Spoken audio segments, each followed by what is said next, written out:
So everybody likes to do those beautiful clear blue summer skies, and that's what we're going to do in this video today. We're going to show how to make that sky grade, change from dark blue at the top to light blue in the middle, and a nice warmth down there near the horizon. And we're going to practice a little bit of landscape painting right down here at the bottom as well. It's a good quick little demo. You'll have fun doing it. So let's jump in. This video is going to give you the chance to practice what it takes to paint a beautiful clear blue summer sky. There's some tricks to making a sky look right in your landscape painting, and we're going to talk about those when we get to that. So most of our painting really is sky, but we'll also take the opportunity to sort of fit that sky in with a little piece of landscape down here at the bottom.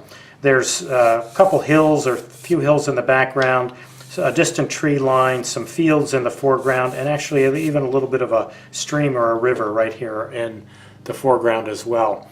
So we're going to do that. The first thing you're going to want to do probably is draw in this little bit down here of landscape, and let's get you zoomed in so you can take a look at what that's going to take first, and then we'll go take a look at the materials that you're going to need to paint with.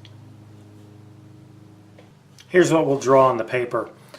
It's really not much, and it's pretty easy for this little bit of landscape scenery that we're going to put down below our sky up here at the top.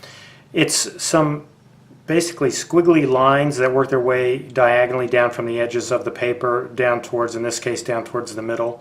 This really long squiggly line starts at the left, kind of works its way down and then back up, and you can see it goes up and down a little bit, and that helps it look like hills. There's another little one right back here that's a little bit behind what's going to be this tree line in the foreground. And I've got another one here slightly lower than this line that's actually sitting behind the trees on the right. For the tree line, it's a bunch of squiggly lines.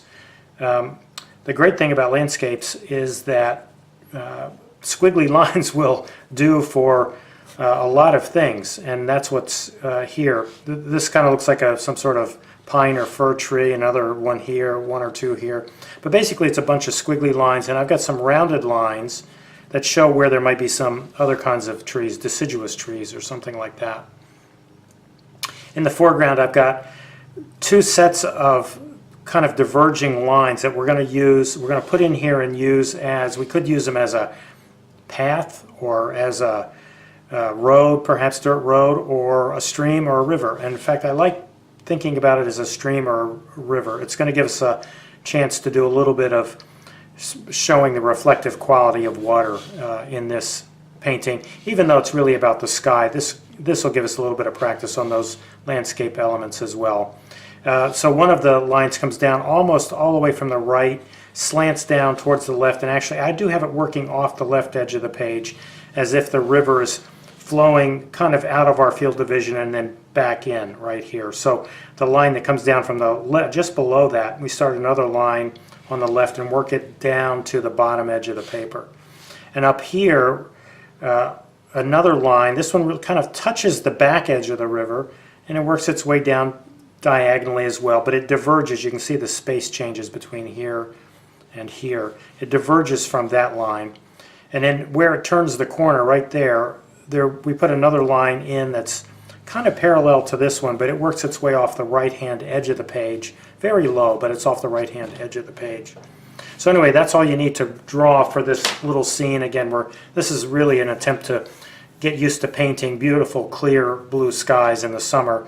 But it'll be nice to have this little bit of landscape down below that we can practice on as well.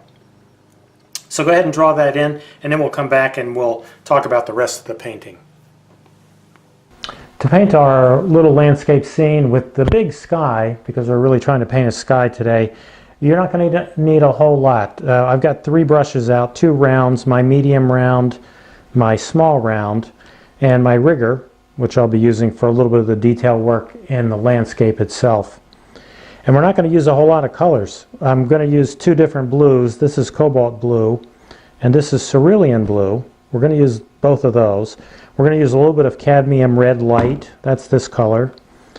And we'll use some of I've got lemon yellow out here, but your cool yellow, if that's lemon or Hansa yellow or perhaps Cerulean or Azo. We'll use the cool yellow later when we get to the landscape portion and we're trying to mix some greens. We'll use the yellow. I want you to notice that I've only got 3 primary colors out here. I've got 2 blues, so I've got 4 colors, but it's 2 blues and a red and a yellow. And hopefully you'll see in this video, as well as how to paint a sky, you're going to see how useful it can be to paint with a limited primary palette. It works very well. Gives the painting nice unity because you're using a very few colors that will mix together to get the secondaries and the tertiaries that we need. But you can really paint with primary colors, and I do it all the time, and we're going to do it in this painting as well. So let's get started working on the sky. So let's jump in. So let's get right into painting our big sky first, but our little landscape painting overall. We're going to start over here on the palette with cobalt blue, and as always use plenty of water. Get that wash nice and fluid, nice and wet. You're going to want a lot of water in this because we're going to try to create a gradation, a graded wash in our sky so that it is a bit darker at the top than it is at the bottom. We're also going to be mingling in some of our cerulean blue. That's this color right here. And when we get down to where the mountains are, actually, in our landscape, we'll be mingling in a little bit of the cadmium red as well. So we need to have that nice and fluid so all those minglings will work together, the colors will mingle nicely together, and we'll be able to get these smooth transitions, which is really what we want. You can see this is a lot of water. I've also got a lot of color in there. And we're going to start really with the darkest part of the sky. We're going to start at the top. You can see lots of water. Maybe a little bit more. I'm going to get a little bit more color in there, I think. It should be dark. The sky generally, high up in the sky, is generally pretty dark. I'm sorry. It's generally the darkest area of the sky. Whatever color blue it is, it's bluest, if you will, up at the apex, way up here at the top. You can see that I'm putting some more color in, but you can see it's getting lighter and lighter as I work my way down the page. And about at this point, I'll start mingling in some cerulean blue. So the blue color changes a little bit. There, it's a little bit darker. But the blue color changes a little bit right here. And I do want a nice smooth transition between those two. And as long as my paper is nice and wet, I can make mingle those colors together, make those transitions work really, really nicely. A little bit more cobalt blue down here, and then I'm just going to work all the way to the bottom. And actually, I'm going to work right into these distant mountain areas. I like to work my sky down in behind whatever it is that's standing there, whether it happens to be distant hills and mountains, or if it happens to be a tree line. I like to work my sky colors down in behind because I get that, I'm sure that I've got a overlap essentially of these closer elements, the mountains and the hills, with a nice overlap over that sky. I don't leave a white edge right along where I tried to paint carefully down to here and then I stopped, and then I put my hills in and I painted carefully there and I stopped. I don't get that. I've been talking a lot, but let me just mingle in at the very bottom part of my sky. I'm mingling in very little bit of cadmium red light, and it does tend to make it look a little bit pink, but our sky tends to be a bit warmer down near the horizon, whereas it's darker and actually usually cooler way up at the top of the sky. So go ahead and do that, and whatever it is that you get, the thing to know about skies is it's really best to put on whatever you're going to put on and leave it alone. Let it dry. Could be that you'll have to modify it later, but you really want to put that on there and just let that color alone. Let that mix and mingle together a little bit. Let the water settle out and mingle those colors for you, and then just leave that alone. I do have my paper taped to the board here, and I didn't say it earlier, but this is 1/8 of a sheet of watercolor paper, so it's about 7.5 by 11. I do have it taped onto my gator board, and that's important to know that because the water that's sitting actually on the tape, you need to pick up. I think I moved it a little bit. You want to pick up all that water. Again, blot that brush really well with a rag, and then get that standing water off the tape, and then also go along the edge, because water sits right at that edge. Go along that edge and pick up that whatever water is sitting there. It will bloom back in. You can actually see it's already started over here on that side. I didn't get to it quickly enough. And it's actually started over here on the right hand side as well. You can see the blooms that are happening. I'm going to let those go. If I need to fix them, I'll fix them later. These are not staining colors, and I know I can fix them. So I'm going to let those go, but I'm going to blot my brush again quickly and run the brush along this edge again, and actually along this edge again, just to make sure I pick up all of that excess water. I don't generally actually tape my paper to a board. I usually clip it to a board, but it's easier for these videos if it's taped. And one of the reasons I don't like to tape it to the board is this very thing. The water sits there in that little gap in the edge, and it ends up blooming back into my painting. So be careful about that if you're actually taping your paper to the board. Now what I need to do at this point is actually get this dry. Normally I would leave it. If I was doing a painting of my own, I would probably just leave it and let it dry, and while it was doing that I would take the time to think about my next steps in the painting.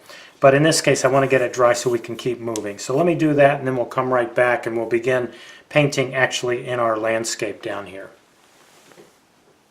So you can see I've dried my painting. I've got this, now that it's nice and dry, I can feel that it's not damp anymore.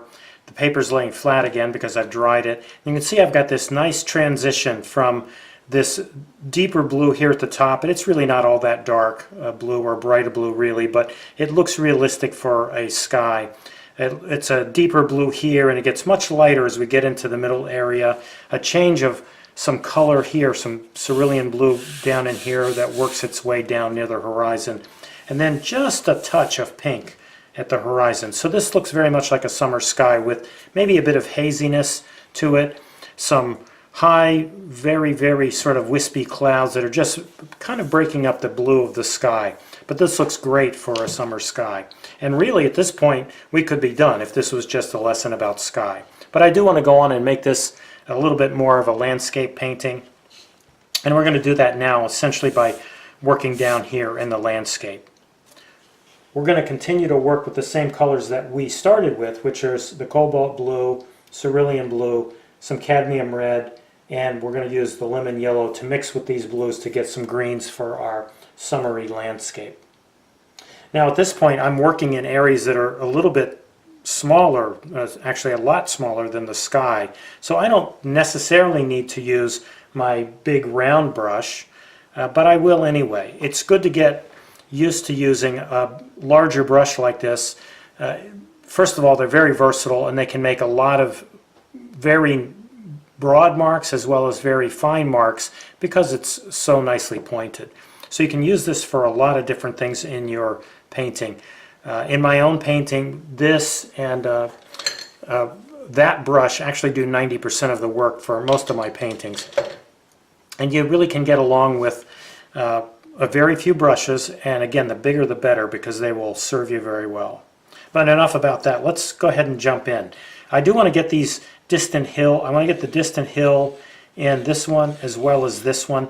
And I'm going to start really with my blues. I'm going to use both of them, and I'm going to mingle both a little bit of cadmium red back in here because I'm going to try to change it into a grayer and a little bit more violet looking color for this distant hill or distant mountain. And then for this one that's closer to us, I'm going to mingle in some of the yellow because I want to make it look like it's a little bit green, like it's a hilltop with all kinds of summery green trees on it. So let me go back over to the palette. And again, I mentioned I'm going to work with some of my cobalt blue. I'm going to have some of my cerulean blue as well. And I'll actually start with those. I could mix these colors on the palette, but if you leave them, if you put them on the paper separately, very fluidly, and then mingle different colors in, it actually works better for you. The colors, if they mingle in a wash on the paper, they tend to stay brighter and fresher than they are if you do a lot of mixing on the palette. Now I do mix on the palette, but I try to let colors mix and mingle on the paper as much as possible, and I get much better results actually that way. I get a freshness which I like about watercolor, and in fact most people like that about watercolor. And you can see I've added some cadmium red light to my cobalt blue back there, and you can see what it's done. It's turned it a little bit gray, and it's turned it actually a little bit violet looking. Some of that color has flowed down into this closer hill, and you can see again I've painted over my foreground, a little bit over the foreground hill here and over those trees. And the way I manage that is I get out my rag, I clean my brush, I blot it really well, and then I run that brush along this bottom edge. What it does is soften it up so there's not a hard edge there that's left over, so that when I paint over it later with the colors for the foreground, I won't have a hard edge that shows through my transparent paint. But anyway, back to this closer hill. Now I want to mingle some of my yellow in there. Now that yellow is really potent, you can see. So I'm going to have to probably get some of my cobalt blue and mix it in there as well. But again, I'm letting these colors mix and mingle on the palette. I'm sorry, on the paper rather than the palette, because it keeps the color fresher, lighter, a little bit brighter, and it looks more like a watercolor should look. I'm going to run my brush along this bottom edge again, soften that up. I might even drop a touch of my cadmium red in there. And again, this is going to gray it, warm it, but also gray it. That is, neutralize it, make that green not be quite so bright. Yeah, and I'm going to leave it like that. I think it worked out well. And I mingled some of the yellow in over here to sort of separate the foreground hill, this closer hill, from that background hill. Now if you're looking at it, you can see that the value of both of those are very close together. So something's going to have to be done probably to this foreground hill, but I'm going to do that later. I'm not going to do that right now. And again, I'm going to try to pick up this edge down here at the bottom. I'm also, as always, I'm going to blot this brush and get this water out of the edge of the tape right there. And I'm going to do the same thing over here. It's very important to do that, otherwise you're going to end up with blooms right along the edge of the paper. And again, unfortunately, I've got them up here in the sky. I could fix those, and I might be tempted to fix them. The other thing that I might do, if I was going to frame this painting, I would just end up pulling the mat in a little bit so that those blooms were covered up, those edges were covered up.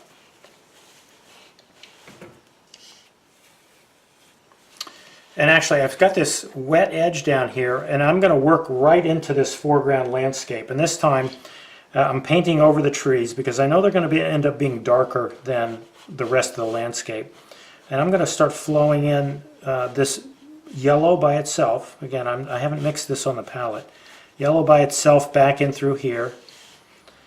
I am leaving this little passage here, this little sort of arrow shape that's supposed to be the river that's flowing through. I'm leaving that white paper right now. We'll get to that in a bit. And now that I've done that, I'm going to flow in, actually, in this case, I'm going to flow in some cerulean blue. Now you can see that's very bright. It's probably too bright and too stark for, a little bit unrealistic for a summer landscape, even though the greens can be bright. But by, again, flowing a little bit of my cadmium red in there, my cadmium red will, because it's the complement of green, will gray it down. That is, it'll help that color lose some intensity, some of its brightness that makes it look a little bit unrealistic for a summer landscape. Even though, greens are pretty bright in the summer, but they're not that bright. I'm going to mingle in some blue here and over here. And again, trying to get the blue and the green to mix together on the paper. I'm sorry, the blue and the yellow to mix on the paper so that they become green. I do want a little bit of intensity here. Things that are closer to us tend to look brighter, and they tend to also look a little bit darker, so I'm going to actually mingle some more of that blue in there too. And I'm going to put in a little bit of my cerulean blue. I'm going to get a little rough edge right here as if we're seeing some grass or weeds or something poke up from the bank of the stream or bank of the river and overlap that river shape there. That's important. And again, I'll go in and touch in some yellow and now some blue again to get that green mixture that mixes together on the paper amongst all that water.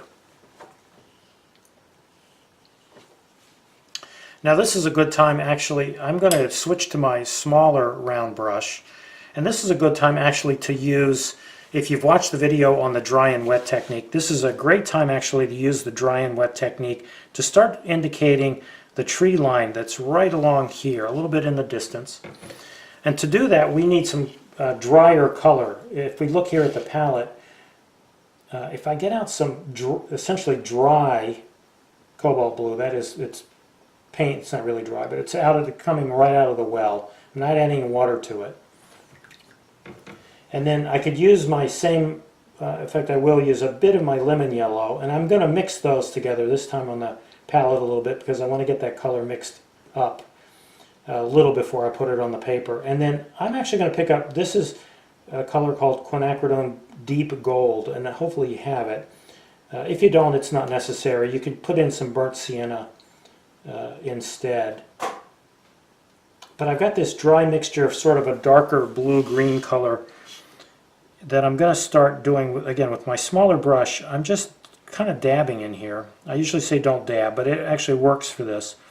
And by doing this, I'm creating these, I'm working around those pencil lines, remember those squiggly lines that I talked about early in the painting. I'm putting this color in, trying to follow those squiggly lines, if you will, to indicate where there's foliage, you know, tall trees like this one perhaps. And I'm going back to the palette while I'm talking. I'm actually going to get some cerulean blue, dry cerulean blue right out of the well, and some of my deep gold again. I'm going to mix up a bit of a different green color here and mingle that in. So I'm getting these distinct shapes that look like trees, but they've got soft edges on them, right? We don't see clearly, we don't see these hard edge shapes where there are trees here in the distance. What we're seeing is kind of these soft edge shapes which really look more like distant trees than it might if we had a hard edge on them. I'm going to go back in my dry, or the cobalt blue right out of the well, mixing it back in that initial little bit of a kind of puddle that I've got there. And now I'm mingling that in, and you can see it's a bit of a different color. It's a bit darker, it's a bit bluer as well, cooler. And I'm going to work that over into here. And I'm going to pick up some of my deep gold, mingle that in, and change that color a little bit, warm it up, because I've got pine trees here, and this looks more like pine tree color. Again, I'm dabbing. I'm using the fine little point of this brush, and I'm dabbing into that already wet area. And then I'm going back to a little bit of the dry cobalt blue. I'm going back with that. Again, mixing it up, getting sort of a blue-green, and I'm going to mingle that color in and around where these pine trees are. This is a fun technique. If you haven't watched the video on it and you're not used to it, then practice it a little bit. But it's a great technique for this sort of work right here. Very quick and easy. It gives you a really good look, particularly of sort of soft textured elements like trees for one, but other things as well. I'm going to lift up a little bit there. I'm going to create a little bit of an edge, soften that up. Okay, so we've got a nice looking little painting already developing right now. We haven't put a lot of time or effort into it. It's really quite easy. The one last thing before we go to dry our painting, I would remind you, take your brush, blot it up, pick up that water that's sitting at the edge of the tape. I guarantee you there's some in there even if it doesn't look like it. Otherwise it's going to bloom out on you. So now we need to dry this again, and so that we can keep working. So let's do that now, and then we'll do some work back, a little bit of work back in the background. We'll do some work on the river in the foreground, and then we'll be nearly done. So let's get this thing dry and we'll be right back. So we're back now with a dry painting. It's ready to go really for our next step. What we want to do now is start to show some differences between these different areas in the background, the distant hill, the distant mountain, this hill right here, sort of in the middle part of the space. We want to separate these two, and we also want to separate this hill from this little, there's a bit of a rise in a field back there. We want to separate those as well. We want to get a little bit of separation in these different areas in the foreground along the banks of the river. And we want to show a sense of light. Right now it looks like very flat lighting, and we need to show some shadows actually, some darker areas and cast shadow areas that will show us that there's sunshine above and that's shining down on the landscape. So we'll do all those things right now, and then we'll go in and we'll work on our river, show a little bit of reflection and some moving water in that river in the foreground. I'm going to be working again with this is my small round. I'm going to be working with this. This is such a small area. I will work with this rather than my big round. It's easier to control the water in this. So I'm going to do that. And we'll go over here to the palette. The first thing I'm going to do is get I've got this nice puddle of lemon yellow out here. And I've got this puddle here that I used. It's not actually a puddle. It's a mixture of these darker colors, the drier colors that I got out of the wells to mix up for the greens for my tree line. And I'm going to put some of my yellow in there. Now you can see it's way more fluid than it was. And I'm going to go back here and actually layer over this distant hill. So you can see it's making it a bit darker. It's starting to merge with the tree line. We'll take care of that. And I'm using this little glaze, this layer of color, to help enhance the look of the green back in there. But the other thing that does is really separates this hill from the distant mountain. It also separates it from this little field with the rise right in here. It does that as well. So we want to do both of those things so that we get the look of essentially three different areas of field and hill and mountain in our little painting right here. I might actually glaze. I mentioned that I wanted to start to show shadows. I want to show the light coming from above but to the right, meaning shadows would be cast to the left. Areas to the left of things would be a bit darker. And I'm going to start here actually on this distant hill. I'm going to mingle in some of this darker green color. I'm going to blot this actually, and then with the side of my brush I'm going to soften that so it blends in a little bit. And I'm going to take that same color and actually do the same thing up in here. Just to show that there's a hill, that there's some light on it from the sun. I'm going to soften these edges a bit.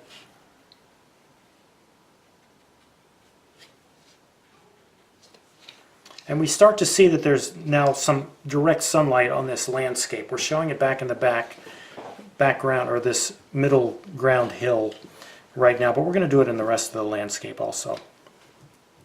One of the ways we're going to do that excuse me, is we're going to get some darker color out here. I've been using cobalt blue. I'm going to get some drier cobalt blue, and I'm putting it in this puddle that I just used for that green in the distant hill. I'm going to get some of my cadmium red light in there as well. Again, dry, right out of the well.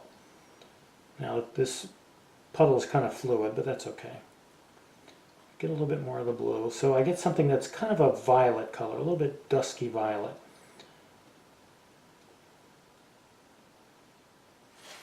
And down here under the trees, I'm going to mingle some of that in. Now I've got a couple marks, but I'm going to, with some clear water on the brush, I'm going to soften the edges. I'm dragging it a little bit, drag that brush along there a little bit. So it looks like we've got, let me go back in and mix up some of green. So it looks like we've got an area down under those trees that's a bit darker because there's no light under there. There's shadows being cast under there. There's shade from the trees. I might work it up a little bit vertically in certain areas. And again, I'm working pretty dry, and I'm trying to actually work a little bit fast because the other thing I want to do is go in there again with my and clean off my brush with clean water, then blot it really well, and then run my brush along, particularly this front edge, so that it softens up. I don't end up with a hard edge there. I don't want that. So that we get a sense that there's some sort of shadow, there's some sort of shadow color, shade and shadow under those trees. And then while I'm doing that, I'm going to take some of that same mixture. I'm going to mix up a little bit more of it. Cobalt blue again, and this is quinacridone deep gold. If you don't have that, put some burnt sienna in with the blue. That'll work as well. And then I'm going to try to show some darker areas of the foliage where, again, I'm just touching in there, but then I go in with clear water and I soften this up. So that these darker areas appear to be, by softening those edges, they appear to be part of the trees that I've already painted. And again, it starts to show that there's areas where there's some shade and shadow. There's parts of the foliage of these trees that is in shade, or actually it's got shadows being cast on it. And then over here where I sort of lost a little bit of that because I glazed some green over that hill, I'm going to go back in and do this as well. Darken up some of that, and then I'm going to work my way back over here into my pine tree a little bit, or both my pine trees, so that it looks like there's, again, light from the sun above working its way down onto those trees, lighting up parts of the tree, putting other parts of those trees in shadow.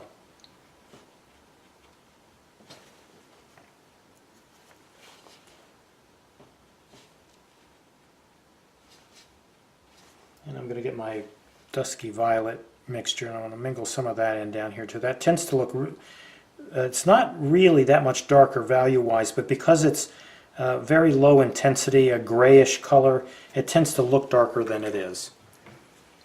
And then again, I'll run my brush along here just to soften up that transition between the dark area and then the field in the foreground. A little bit more. A little bit more both of the green, this is the green mixture, and then I'll go back in with some of the grayish violet as well. Right over here. Good, and I'm going to leave that like that for now. And again, I'm going to go back to my fluid mixtures, these two puddles that are on the palette, get some darker green, more vibrant green you might say, to run along this foreground area. Might even mingle a nice blot of blue there, as if maybe there's a cast shadow or something on the field.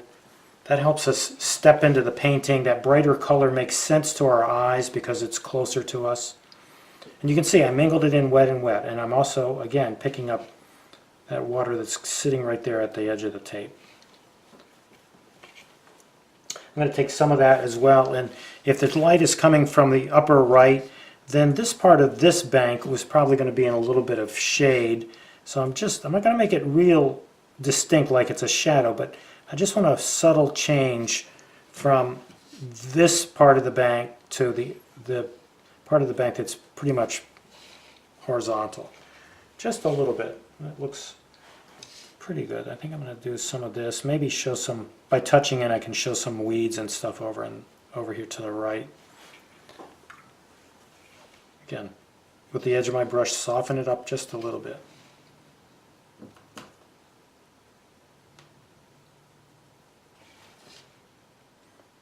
And my deep gold, again, in cobalt blue, dry, again, drier color. Since that's nice and wet, what I put in there is nice and wet.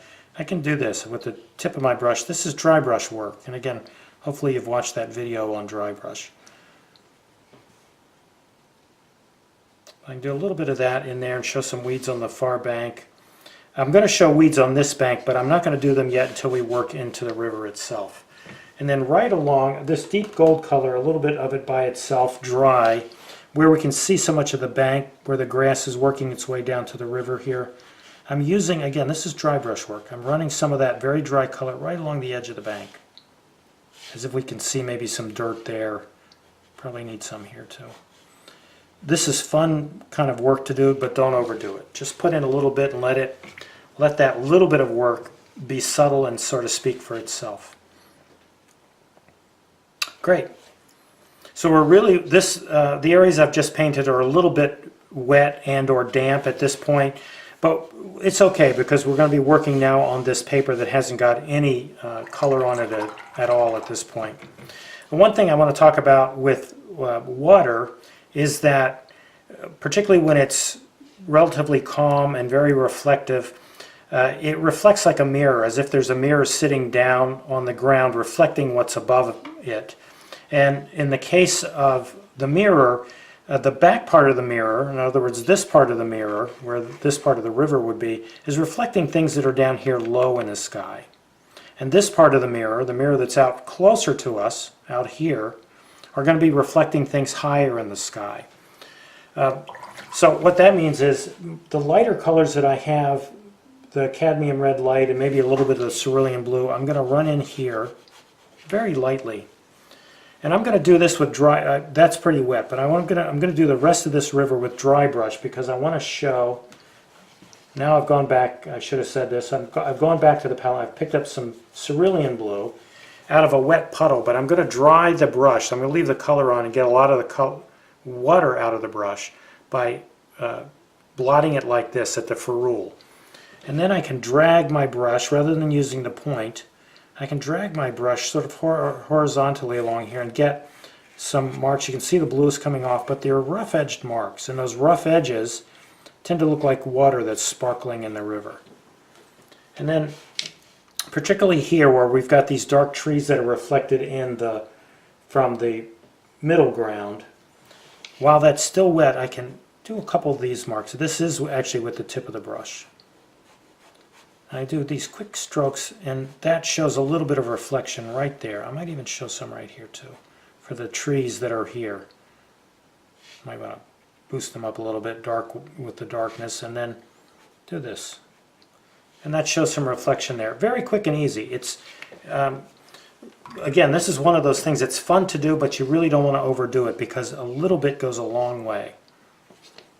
And there's our water. It really didn't take that much. So there's a quick and easy landscape.